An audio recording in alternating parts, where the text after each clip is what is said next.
Okay guys, so ito ngayon tapos na natin na reformat, tapos na rin nating napalitan yung kanyang hard drive, nasa loob na yung SSD natin. So time to test. So ito-test na natin siya kung meron nga bang pagkakaiba, bumilis ba yung system niya or same pa rin. Okay, pindutin na natin yung start. Yan, so magbibilang tayo at this point. Yan. Okay, Lenovo. Ito na po yung SSD. Ayan. Ayan. So ilang seconds lang yun guys, no? Ayan. Lenovo IDEA 320. So ito yung freshly reformat.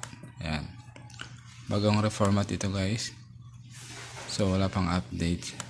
Baka sabihin ng iba, pag bagong reformat talaga mabilis. No, there's a big difference. Kasi ito, SSD na to. At malaki ang pagkakaiba talaga ng HDD at saka SSD. Okay. So, yun lang guys. Pag magbukas tayo ng app, makikita niya, mararamdaman niya. Ayan guys, yan na yung output niya.